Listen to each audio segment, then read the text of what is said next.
Good day, beautiful personalities. My name is Chidima, and I'm here with Mr. Uche Onochie, and he's going to be sharing with us from the book Wisdom for Wealth. He's the author of Wisdom for Wealth, and we have a few questions that would want him to answer according to what he wrote in the book. So we would love him to introduce himself and we move forward from there. My name is Uche Onochie and I'm the author of this great book. It's called Wisdom for Wealth. I wrote this book within like 1 hour.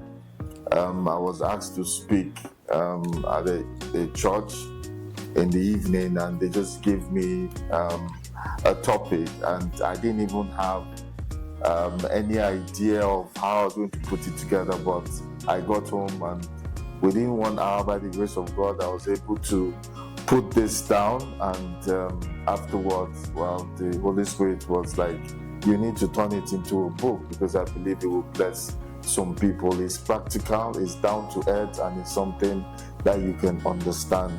Yeah, so basically that's about Wisdom for Wealth. Great book. I think you should have it. Okay, thank you so much, Mr. Uche Onochie, for that brief introduction of Wisdom for Wealth.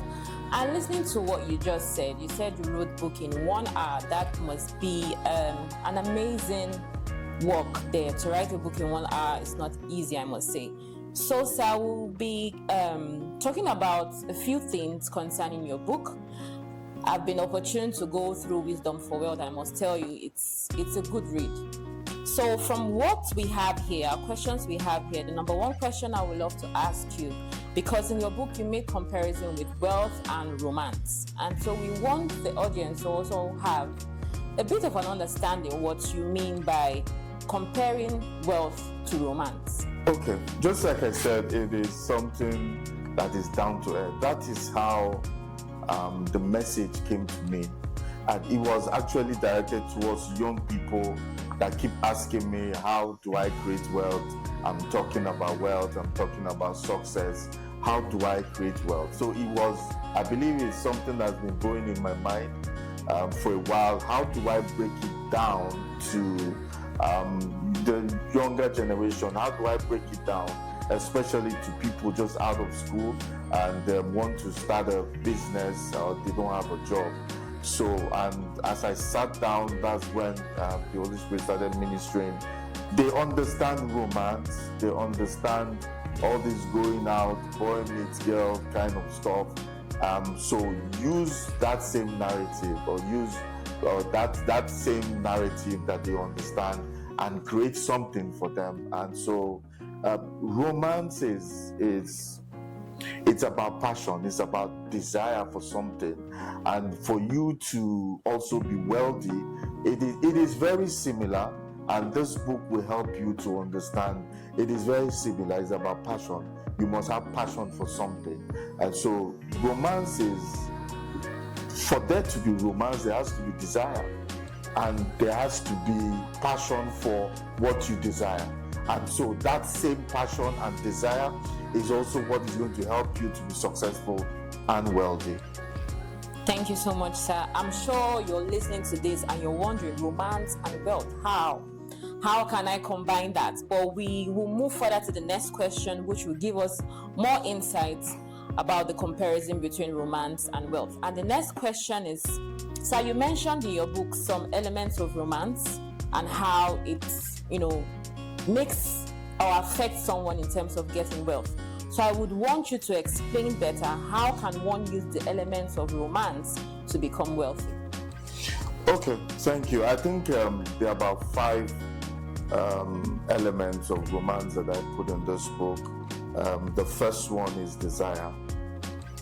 It all starts with desire, and it all starts with desire to be successful.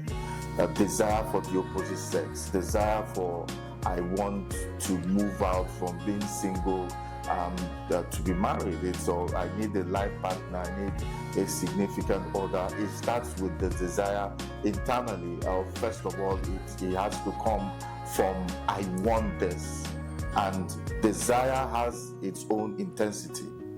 The more success favors people that have strong desire towards something.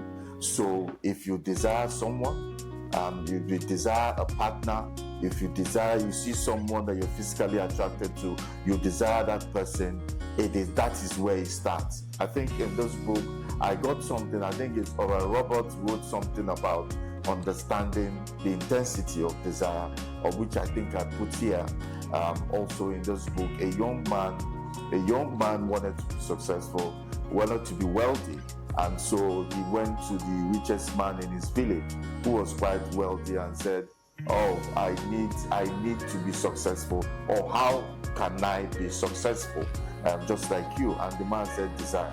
The guy didn't understand what desire meant, so he took him to a river and he dipped him, put his head inside the water a couple of times and making gaps for air. So the last time he did it, the guy was almost fainting, and he said to him, "If you desire wealth and success as much as you desire air, you will be successful." So desire is not just about talk, it's about it. When you desire something, then you know that it leads you to the second one, which is taking action. When you desire, you take action. And so but when you want to take action, it has to be in a structured way, which is now planning.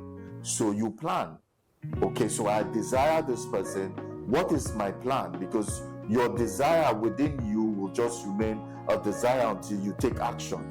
So before you take action, of course, you will plan and say, "Look, this is what I want to. I will meet this girl. I will speak in this." Some people write poems. Some people will write down. Some people will even go and take alcohol. Back in the days when I was in school, and just to give them that confidence to be able to do that. So it comes with planning. You must plan. Planning needs to know, like I'm breaking it down. Planning, where do I meet her? Where does she go? A young man asked me, he said, I'm looking for a life partner. I don't know where to find. I said, "What do you want? You want a career woman, or you want a business woman?" He said, "Maybe business." So I said, "Okay, then go to where business women or business young women will be found. You have to plan to go to where they will be found. If you want someone that is working, then of course your search has to be doing working hours, to where they go to lunch, where they buy things. This is where you just plan to say, okay, the working class between 12 and 1, or during break time, you can see them there. That is a plan. If you're looking for a business person, I say, when you go to weddings, don't look at the people that dress to come elegantly to come for the wedding. Perhaps you'll be looking for who is baking, who is catering, who doesn't look that fine. Those are the business people, and lots of where can I meet people that are in business. So it is a plan. You have to have a plan to be successful. So if you want to be a business person, you have a plan. You have a target. This is the segment of the society I want to reach out. So there's a little bit of planning on where is this market, who desire my product, and who desire what I want. The same thing applies. And the third one is courage. There's a saying that says, "A faint heart never wins a fair lady." A faint heart never wins a fair lady.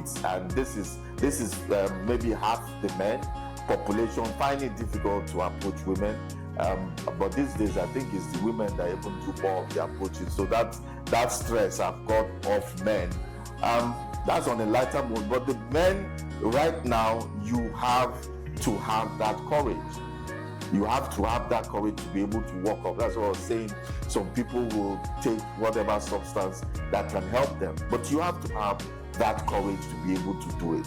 If not, it will just remain an idea, a desire, a wish, and nothing is going to come out. Nothing is going to come out of it. So you have to have courage. You desire, you plan, then make a move. Take that action, and if you take that action, you fail, then you try again. Failure doesn't have to stop you in your tracks, but you need to keep doing, having courage. When you fail the first time, then you go back to your planning. The desire is there, it's not changing. You go back to to planning. You plan better. What are the things that made me fail? You plan better, then you go again. So you must have courage. Then after that courage, I must say this, let me just add this right now. The whole book is talked about a man that is chasing a lady that is called Lady Wealth.